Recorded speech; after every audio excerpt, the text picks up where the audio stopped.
Welcome back to our 4-part financial education series. This is part 3.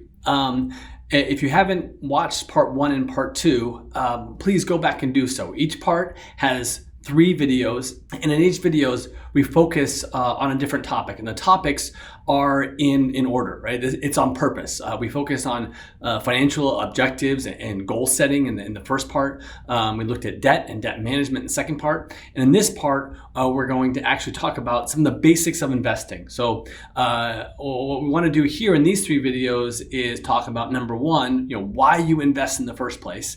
And then number 2, get into some of the basics of investing, but also focus on just how important time horizon is to investing. And then in number 3, we're going to talk about automating your investments, right? So investing in a way that you're not having to pay attention to it every day, that you're causing yourself less stress, less giving yourself less opportunity to make mistakes, right? All right, so let's talk about why we invest in the first place.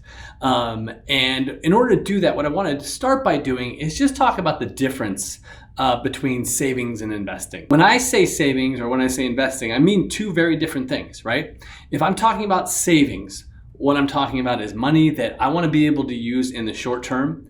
I want it to be liquid. And when I say liquid, I mean that if I want to spend it tomorrow, I have it available to spend tomorrow.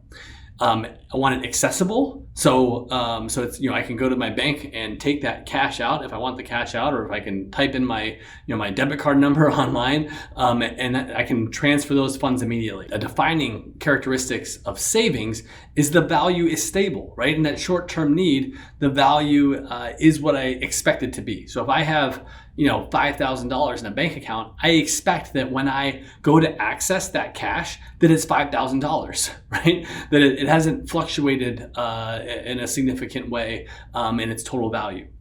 Investing, on the other hand, is different, right? Investing can often mean that we do it with the purpose being a longer term purpose. And the idea is those funds are going to grow in a way that the savings wouldn't.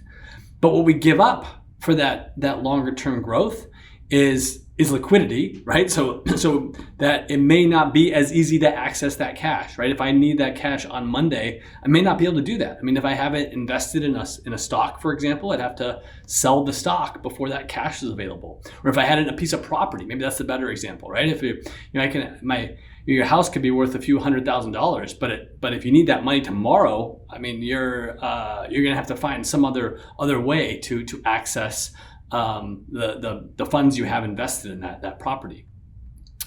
Same thing, as I said with the property, it's not accessible, right? It's not just in a bank account where you can go get it necessarily, right? Many investments are not accessible, and the value can often fluctuate. Depending on the investment, to a great deal in the short term, right? So the reason the purpose of an investment is longer term is because you don't have a lot of assurances that whatever that investment is worth tomorrow what it is worth today. You think a property is another great example, right? Right now, if we go in different places in the country, housing prices are escalating quickly. If we go back to 2008 and 2009 when we saw the housing collapse, those prices went the other direction just as quickly, if not quicker. Stocks. I mean, a stock price can fluctuate day to day.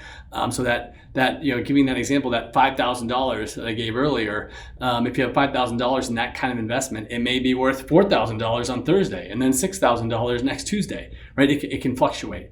So part of what you're giving up for that benefit of the investment, or that potential benefit of the investment, is the ability to access those funds. It's the ability to turn it into cash quickly. The ability to know that the value is what it is, and that's the risk that comes with investing. So I mean, if it's if you could have a choice, right? If the savings are short term, they're liquid, they're accessible, the value is stable, and the investments on the other hand are longer term, they can be illiquid, they can be not accessible, and the value could be fluctuating. I mean, if it's apples to apples, you would just choose the savings every time. But the reason that we're willing to invest is because of the potential that it grows faster than what's in your savings account.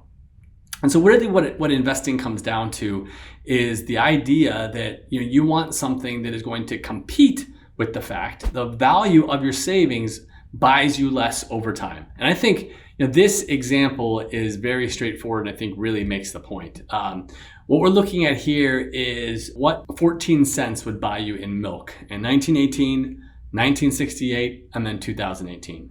That 14 cents bought you a quart of milk in 1918. In 2018 or today, it buys you 12 tablespoons of milk, maybe a little bit less with the inflation we've seen recently. So the point is that money that you've saved, right, that savings will buy less tomorrow than it will today. And so the reason that we invest is in order to compete with that. And I really stress that because I think people lose sight of that, and I urge you not to lose sight of it. Investing is not just about making as much money as fast as possible, right?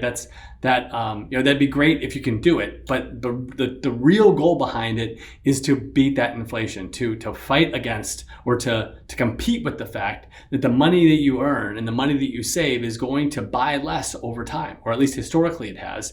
And so we want to compete with that. So we're willing to take on the risks of the investments, right? That illiquidity risk, that accessibility risk, that risk that the value is going to fluctuate. We're willing to do that for potential return, for the potential that that savings will grow faster as an investment than it would if it were just in a savings account.